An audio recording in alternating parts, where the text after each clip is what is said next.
Some songs feel finished before you hit record. This one, however, was still being written in the studio with the clock running and the pressure on. This episode is for you if you want to hear how a song evolves when the ideas aren't fully there yet, and how artists know when to keep pushing. I'm Kieron Banerji, and this is The Hardest Part, where we go inside the making of the hardest songs that artists have ever had to write. Today, I'm with Sunflower Bean, breaking down I Knew Love from their album Mortal Primetime. They told me it was one of the only songs that they were still developing once they were already in the studio, building parts while the session was happening, figuring out structure and chasing a feeling they knew was there, but they just hadn't fully landed on it yet. Now, in our conversation, we talk about the seed of the song came from experimenting with open detuning, how the single lyric, I Knew Love and It Shined on Me, gave the track its center, and how self-producing meant trusting instinct when time, budget, and expectations were all in play. We also talk about the production choices, recording live together in one room, adding overdubs in single takes, and even writing the outro section in the studio when it didn't exist beforehand. Here's my conversation with Sunflower Bean. Well, we chose the song I Knew Love from our new album Mortal Primetime, and it was kind of a sneaky one. The entire process of how it was made, I remember kind of the seed of the idea and how it just got, pushed forward. It was also one of the only songs that we were still developing in the studio. Like when it came time to record it, it could have been finished, but I really felt like it wasn't. Yeah. And when you're writing in the studio or doing something that is like a little more intensive to the song, like building something in it, you can feel precarious because, you're on the clock and the clock is expensive. And so there were all those factors.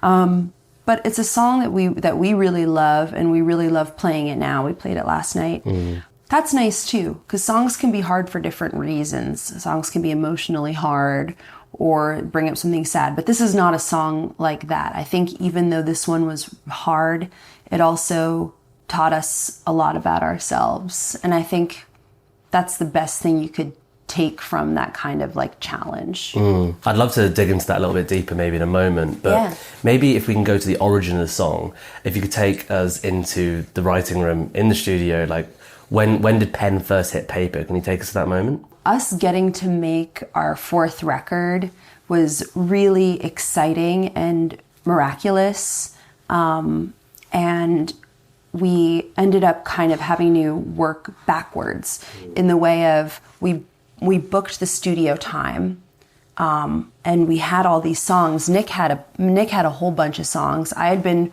writing for a different project. I was writing, but I didn't have a lot of Sunflower Bean focused stuff. And we had this I would say it was about a 2 to 3 week period where we had to get everything ready. Mm. And also I went through a huge breakup.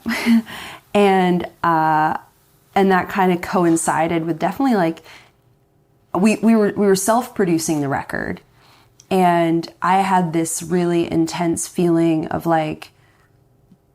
which is true, is the record is only as good as we make it right now. Mm. So I was every hour of my life needs to be consumed with this record. And we wrote it, back home in Long Island, even though Nick and I both have moved to LA technically at different points. So Nick was at his family's home. I was kind of homeless. I was sort of couch surfing, and I was sleeping on Nick's little sister's office couch. Right. Just obsessing about how this record was going to get done. Mm. So that's just the context. Right. Okay. Of what went into the song. You just have your sister here. She was a massive part of the process. Yeah. I wonder where I got the idea about the alternate tuning. It might have been because I read the 33 1/3 book about Nick Drake's Pink Moon. And I'm just a huge Nick Drake fan. We have a joke where every time I get into the car and Nick's worried that I'm gonna be like in a bad mood or something, he just puts on Brighter Later. Yeah, he just like, it's like, he's like, this is it's like, it's your happy place. It's one of my comfort albums. A lot of Nick Drake's tunings were, you know, he made his own tunings, and people, you know, pre-internet would spend a lot of time trying to recreate them. And then also I was probably thinking about Sonic Youth, because we were watching a lot of Sonic Youth live sessions on YouTube. You know, we weren't going for a Sonic Youth album sound. We were going for like what Sonic Youth sounded like live. And I was thinking about their alternate tunings, and we just hadn't, you know, written something that wasn't in standard. We didn't have anything that wasn't in standard in the set. You have stuff in drop D or drop C. Yeah. Kind of heavier stuff. I was like totally into this idea of the open D. I had a few different iterations of like, you know, because you can only do a few, you can't do all the chords. There's only a few chord shapes that you can do in open tuning that sound good. You have to look them up or find them. Write them down immediately after you've worked it out. Take a video. When you have an open tuning and a lot of the strings are ringing out, they're all like variations of D. Because it's just like there's so many D notes. Well, there's 3 Ds. Out of the 6 strings, 3 of them are Ds. You gotta really like D. This might actually be the last song we wrote for the album, right? I think it is. I probably tried 4 variations of like what it could be about, you know, like people or like things. I found a video recently on my phone of us playing kind of like a really fast version of it, and me saying to you and to all of like, let's try it like the Elvis Costello band in 1979. Like just like totally weird references. Not weird to me, but definitely weird. It's part of that, part Sonic Youth Live. Part Nick Drake. Yeah. I remember me and you made the demo, just us two.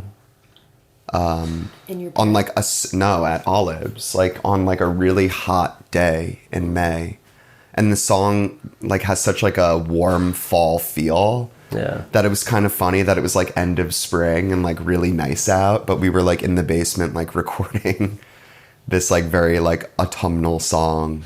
I also remember you wrote the kind of the, you know, it has the verse which kind of goes in a round, and then it has the, you know, chorus made of, you know, just a couple of those same chords, but it has kind of the last line of the verse. It's like, it's not a real pre-chorus. It's like a bridge. It's like a little, pre-chorus. You know, and I remember you wrote that, which really helps because I was struggling to, you know, again, with that open D, I was struggling to find the variation of, you know, how you're going to keep that melody from being too monotonous.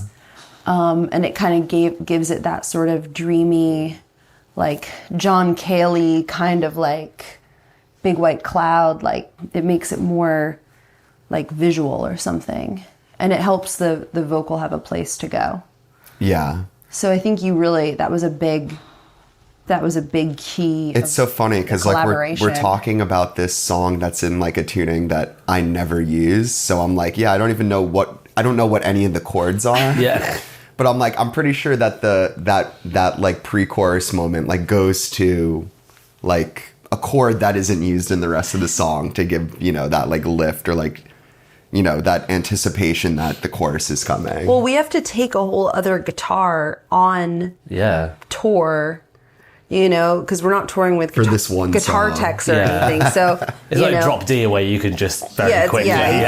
You can change 1, maybe 2, but you can't. Not all 6. It shines on me still. I have felt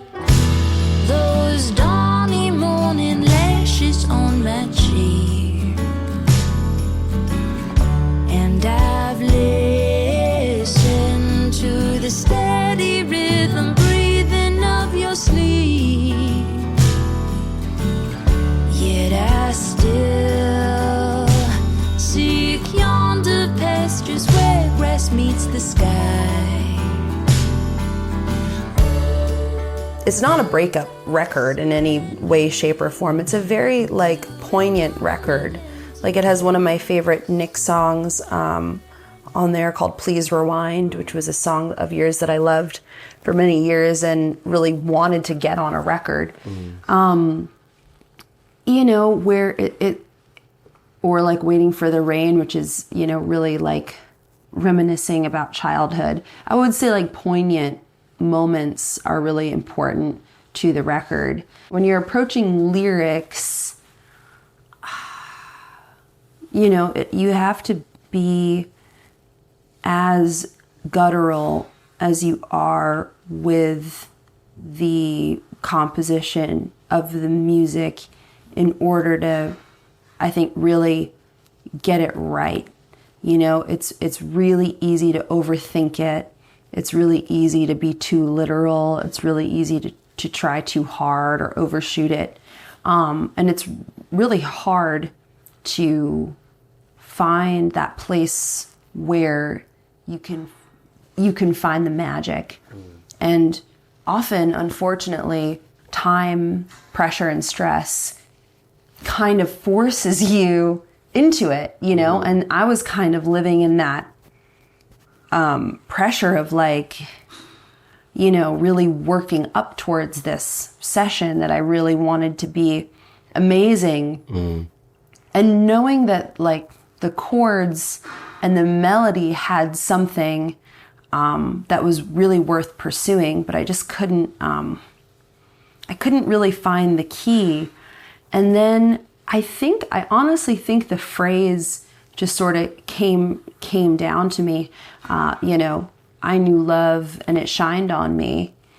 And as soon as that phrase came, I was probably like on the train commuting somewhere. I felt like,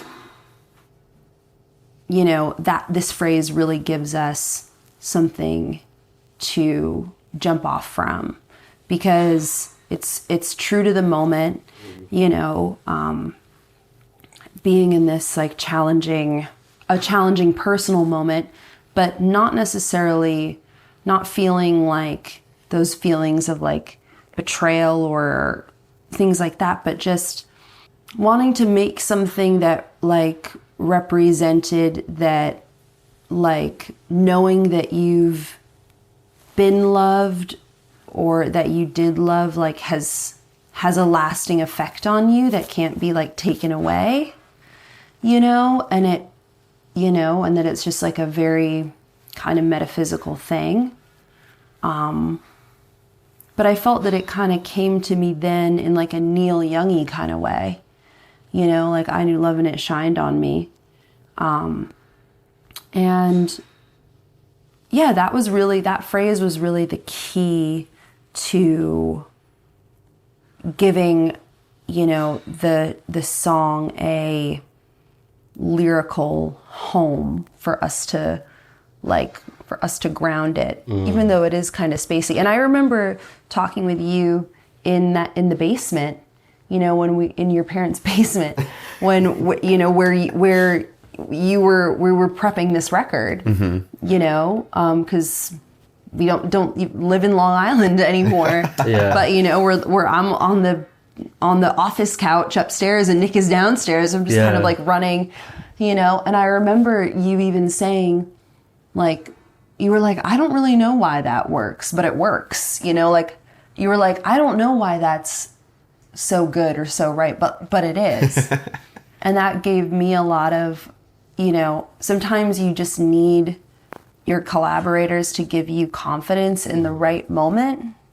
You know, you need someone that you trust to say, to validate what you're thinking, which is like, do I have this? Is this something? And someone's like, yeah, this is something. I also don't know why it's something, but this is something. And then that can kind of open a lot of doors. That lyric, there's actually a lot of, especially now that you've explained it, there is actually quite a lot of optimism in that, isn't there? Where it's just quite beautiful because it's come from a place of hurt, right? Was that realization of that sort of optimistic element of that lyric. How did that help you process something so raw at the time? Did it help you push through that hard time, or did it kind of make it harder? I think you're right that it's optimistic, because that was a big thing that I wanted to get across. Because a lot of people get together and a lot of people break up. It happens all the time. And I think I was trying to create a space for like all of the growth that you are able to take with you, or the fact that if you love or have been loved, that can't really even be taken away, or it's kind of like, it's outside of morality or whether you deserve it. It's just a part of this world. And it gave, like, the optimism of the chorus gave the verses somewhere to go. So the verses are kind of a juxtaposition of the simplicity of that phrase in the chorus, because I can't say that I love to read poetry because it's hard, but I love to try. Yeah. And I love Dylan Thomas. Yeah. And I think I was reading one of his, a collection of his poems, and that was inspiring me a lot, so I kind of wanted to create more of a villainous perspective in the verses. I have walked through broken glass from houses. I have thrown away the key to hearts I have enjoyed. Yes, I did taste heavy dripping fruits and bore no shame. And I've been devoured from the rib from whence I came. Good God. Wow.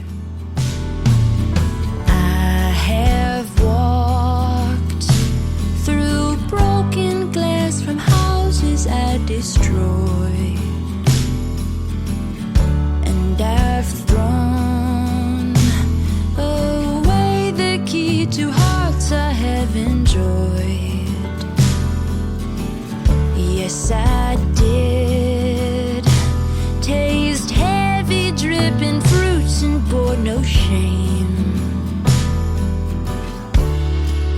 And I've been devoured as the rib from whence I came. But I knew love, I knew love, I knew love, and it shined on me. I knew love, I knew love, I knew love, and it shined on me. It shines on me still. It shines on me still. I think it's very hard for a lot of people to put that raw vulnerability on paper. It's one of those things I always used to say, we're always so lucky to be able to, you're so lucky to be able to do something with your mouth, sing or play instruments, and do something so natural. I think it's very natural for humans to want to make music. And why I think it's sad that people sometimes think they can't, because I think interpreting something through making a song about it, through making some art about it, is one of the best things we can do. There are lots of feelings and lots of things that are way too intense or vulnerable to even be said in words. It's like why you can't explain it. You could never explain a song in words. Mm-hmm.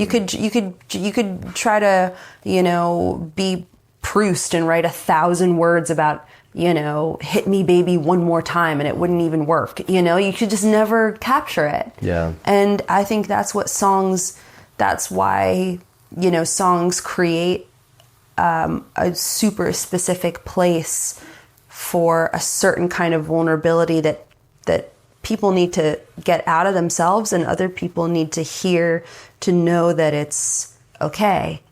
So you kind of, I think if you're trying to write a good song, hopefully, you have a responsibility to really, you know, really dig deep and try to see what you have to say, or what you have to say in your own way that has the chance of reaching someone. I just wanted to juxtapose it, you know, like I liked this idea of throwing rocks from inside the glass house. You know, I liked this idea of like walking through all this glass rubble. I liked, you know, the idea of kind of like this man-eater sort of person, you know, just like loving and disregarding, not saying that's me, but just, you know, kind of, like I said, flowery and poetic, and sort of like also emphasizing these things that could happen that would make someone feel that they weren't deserving of love. You know, like someone's like, I've been too bad. You know, I've been too careless. You know, we have a lot of like religious kind of imagery around the record and inside the record. And, you know, we've always liked that history of even like Christianity in songwriting, or like when it's kind of used to express different archetypes, and that was a part of the record, and that made its way into the song. And I've been devoured as the rib from whence I came. You know, woman comes from the rib of Adam. You know, eaten on the rib. You know, people eat ribs. I eat ribs. And, you know, like, and this person, this man-eater has also been, you know, has been usurped or has been absorbed by love, you know, has also been the one that has been overtaken by it. But then you get to the chorus and it kind of doesn't, you know, kind of all of that, all the whence and the, you know, all of that lyricalness just really kind of fades away against the starkness of I Knew Love and It Shined on Me. We talked about the production of the record briefly at the beginning as well, and you said you self-produced it. And I always love speaking to artists that do self-produce, because it's kind of that whole thing with like, don't mix your own track, right? It's wearing those two hats at the same time can be really tricky. And I always love to know how artists sort of go around that process. And I think the production of a record is so important, because those production elements and those choices completely change the way that a listener is going to feel and experience and derive meaning from that track.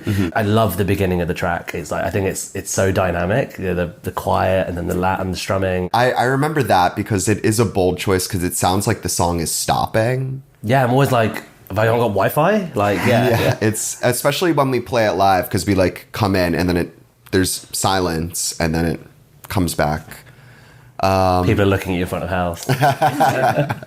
If the audience is talking, like someone's talking a little bit too loud, and then all of a sudden they're like embarrassed. So good, yeah. I love it when that happens. It's so good. For this record, we did everything live together, like in one take. And the ethos of it, like going back to the Sonic Youth basement session, was just to really like be like capturing the thing that we have that is so rare and so intangible and can't be reproduced by whether it's, you know, studio like technique or AI or whatever it is. It's like we've been playing together as a three-piece since we were teenagers, and you know, we just have like a really amazing feel together, and we wanted to make a record that just felt super organic and super raw while also being very produced, because we did do overdubs, but we made sure that all the overdubs were like one take. So there's not a bunch of like copying and pasting. There's not like, you know, choruses that are identical, because you know, in music production a lot of the times you'll take the first chorus and then just go on the grid and paste it in the second one. C, and then come on, V. You're only listening to one performance over and over again. So I think that your ear and like your spirit does like notice those kinds of things. So this song was no different. We played it together live as a three-piece, and then we added like a few like full take like overdubs and kind of treated it as if we were working on tape, even though we were doing it digitally on Pro Tools. Nothing. Do you always record like that live together? No, our hadn't on third Headful, album, no. Headful, was like a lot of experimentation and a lot of like embracing like an insane amount of like studio tricks. And, Yeah. like, basically the opposite. Yeah. So Plugging everything into everything which else. I love too. You know, we're big hip hop fans and we love electronic music, and that's what like Headful came from, was us just like seeing like how can we deconstruct our rock band to be more like, you know, a pop group or something. Nice. Thinking about the recording of I Knew Love brings me to kind of what I was saying in the beginning, which was that this was when we went to LA, when we went to record it, all we had of this song were the verses and the choruses. We didn't have the entire musical outro section. You know, the length of a song is also can be an interesting challenge, because sometimes you want it to be really short, or you have Pink Pantheress who says such cool stuff like, you know, you don't need a second verse if it doesn't need to be there, you know? Yeah. So, you know, maybe sometimes a song needs to be 30 seconds. And, you know, I think in this day and age, there's the, you know, pressure to make things really tight and short. And I think a lot of times that's pretty valid. But I was just getting the sense as we were working through the song that it needed some time built into it that could allow you to contemplate it while you were still inside the song. We didn't have time to finish it. We didn't have time to write that in our pre-production. So as we went to LA, I just kind of had this feeling of like, I think something else is going to kind of happen. I'm going to try to do something. We must have done it in the tracking, because I remember working out, you know, we also have that kind of false start in the beginning of the second verse. I have felt, it's not even a false start. It's like we all land on a different beat just to kind of give it, you know, just to differentiate it and change it up. And that's different than the first verse. Also, because you're already in studio, you have to use from the song what you have. So I was like, let's create a section that, you know, that utilizes the chords of the verse, utilizes the chords of the chorus, and that will kind of lead us into one last kind of, it shines on me still, one last kind of little outro thing. And not to throw you under the bus, but Nick was really against this idea in the studio. And like I said, sometimes you need a collaborator to validate you in order to open the doors, but sometimes you also need to know, as much as you need to lean on those people, you also need to trust yourself enough to know when to not be shaken. Is that fair? Totally fair. My concerns were like how we were saying earlier, that the song is so based around D. It's almost droney in a way. So I would love, when I do a bridge, I want it to like go to somewhere like completely different. Like whether like a really elaborate songs become just a back and forth 2-chord vamp, or you go to a different key, or you go major to minor. Like I just feel like the bridge is where you write another song that's attached to the song.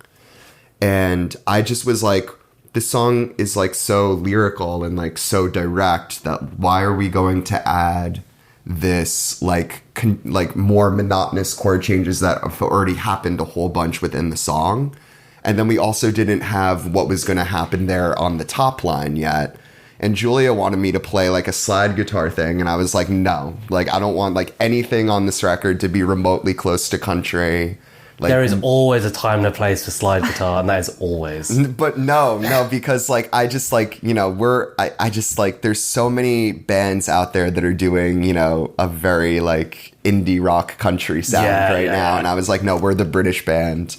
like we're like the Monkees and the Beatles and the Left Bank. Like we're not like gonna have like this like country moment on this record. They've got shit weather, but there's no slide guitar anywhere. Slide. But you know, we are very, British influenced band. And I think that, you know, it's funny to say that the Beatles like don't have a lot of influence on music, but like I don't think they do at the current moment. And we're very Beatles heavy. And that's a whole other tangent. I mean, the song would have worked if we didn't have that thing, and it would have been a really concise, like amazing, like 2-minute, 50-second song. But then we had 2 other musicians come in, 2 amazingly talented session players, Emily Elkin and Roger Mann. Joseph Manning Jr. Wow. Right? Yeah.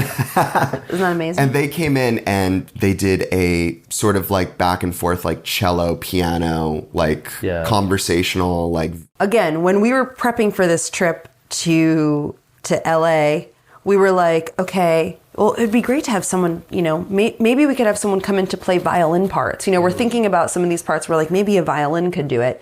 We get into the studio. We were working with an amazing engineer named Sarah Tudson. I'm like, do you know anyone that plays violin? She's like, I know somebody that plays cello. I'm like, great. All we can afford is a half day. Yeah. You know, and we're working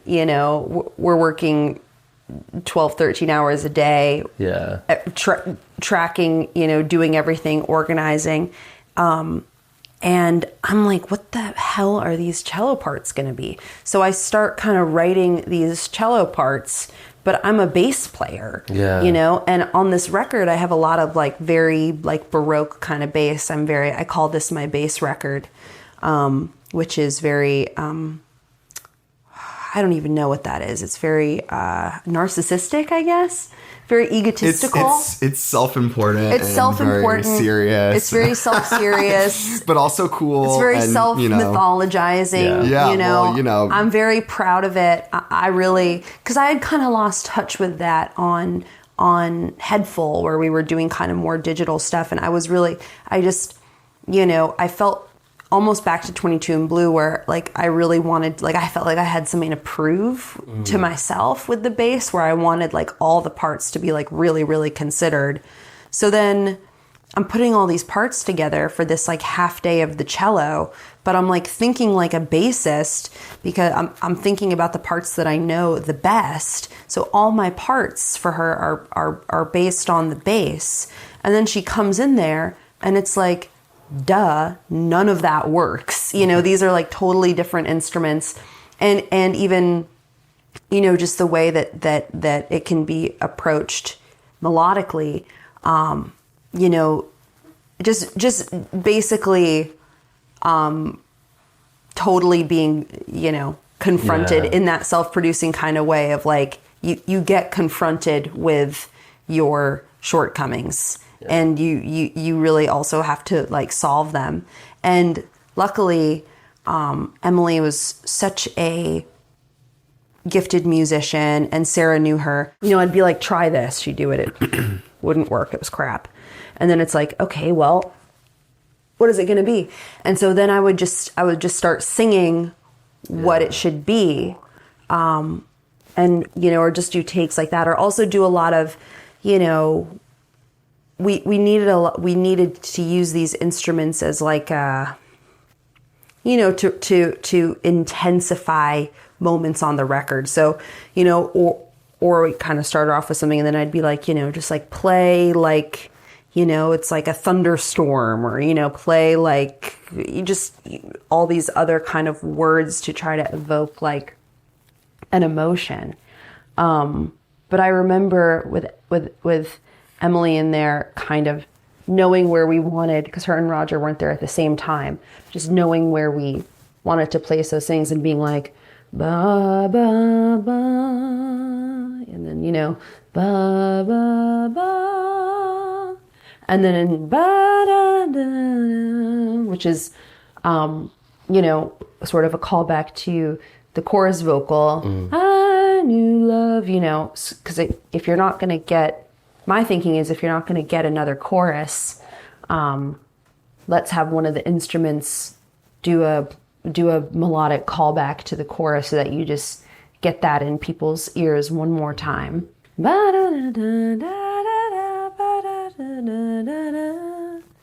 And she just nailed it.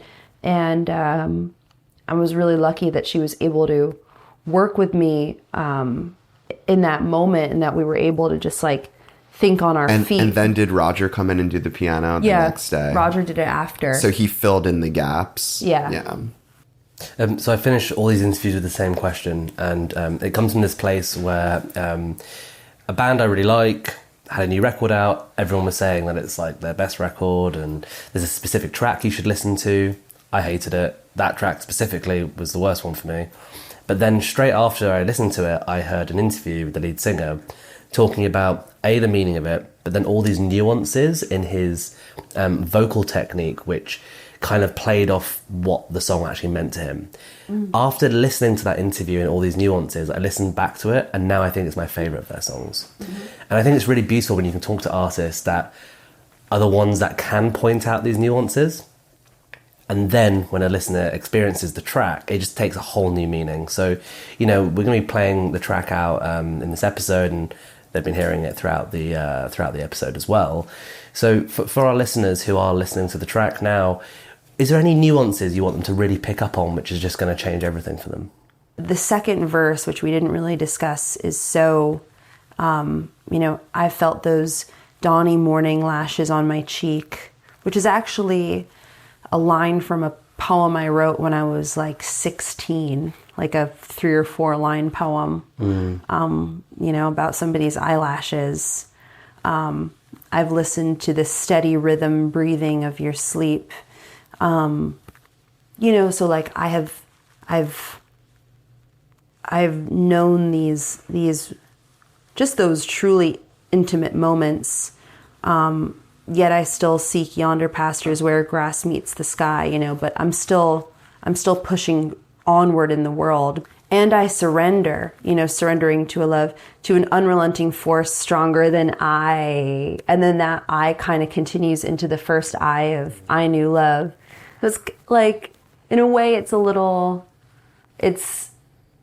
of those things that, especially as we've been playing it live, has been really fun to like lean into, unrelenting force, stronger than I knew love. You can kind of like just almost yodel it into one phrase and kind of continue the melody on. Is there a word for when the last word of the verse leads into the first, is there a word for that? That's what I was looking for. I think it's just, a word with multiple uses. I think when you're writing lyrics, it's a run-on sentence. When you're writing lyrics and we've made a word for it now. Yeah. You get to have little moments like that, or best case scenario, Lil Wayne is the king of this, just where a whole line has multiple meanings. Yeah. That's master level. But, it's really fun to, think about the way that words are used literally, how they sound, how vowels sound, like what that word means, like culturally, and to really kind of lean into all that stuff. Even, I was making fun of myself for using whence, feeling like Dylan Thomas, but when you think about how much you need that juxtaposition to make something land, if every lyric in the song, even if every lyric was as good or as poignant as just I knew love, it would be really boring, if the verses were just that stark. Yeah. And so I think that's one of my favorite things about it. I think when we were writing it and when I was writing those lyrics, I actually have the original lyric sheet taped up on my wall at home. I just love how free we were and how free I was in that moment to feel like I could use a word like whence, and that it was like totally cool. It was like totally fine. It doesn't matter about trying to sell things or trying to make people get things or trying to just, you know, none of, like, all of that just melted away, and it was only about exactly what the poetry needed to be to tell exactly what needed to be told. And those are the moments in songwriting that are just transcendent. You know, those are the moments that you're chasing, even though when you're experiencing them, they're often quite hellish. But, you know, it doesn't feel good necessarily to have that pressure in your brain. But it's so rare to have these chances to be A, artistically present, and B, feeling that you're doing something good. You know, it's really hard to get that to go together. And I think I Knew Love gave us a lot of those opportunities. And that makes me really, really proud of it. I would take a million more hard songs like that if I thought they would all turn out as good as that one. Julia, Nick, thank you so much for joining us on The Hardest Part. Thank you.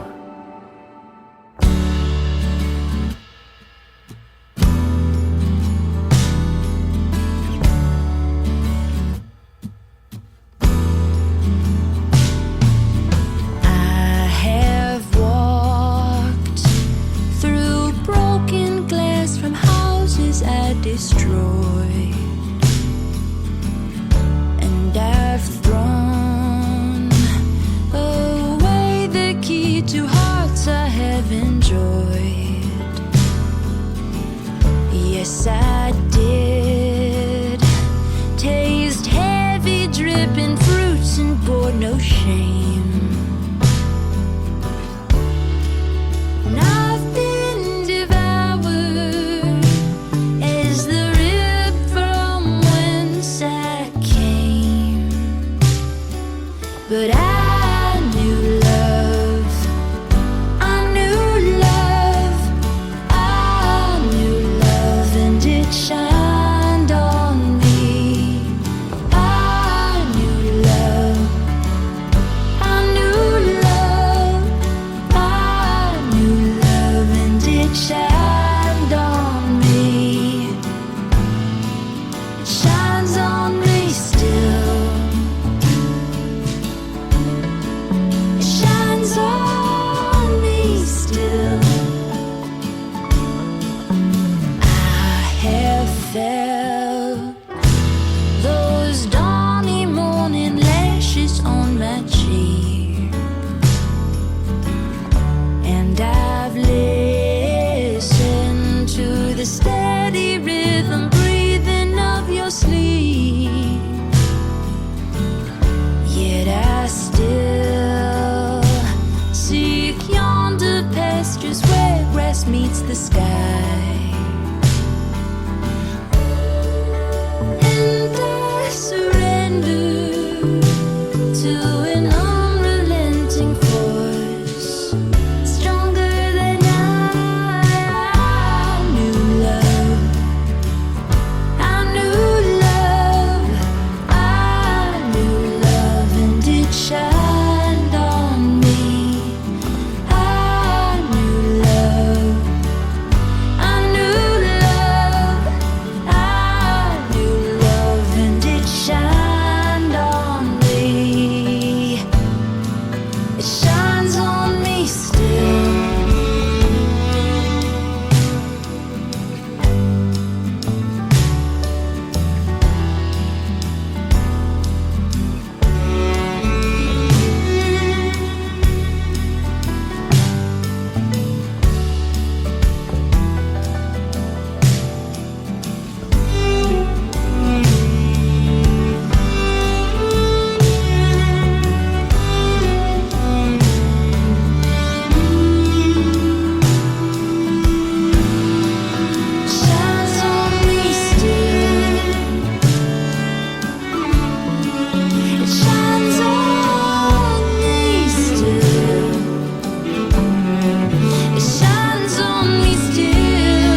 Thanks for tuning in to The Hardest Part. If you enjoyed the show, please do rate and review, and you can check out our entire back catalogue of interviews, features and sessions on YouTube or wherever you get your podcasts. We're on all major streaming platforms. We'll catch you next time.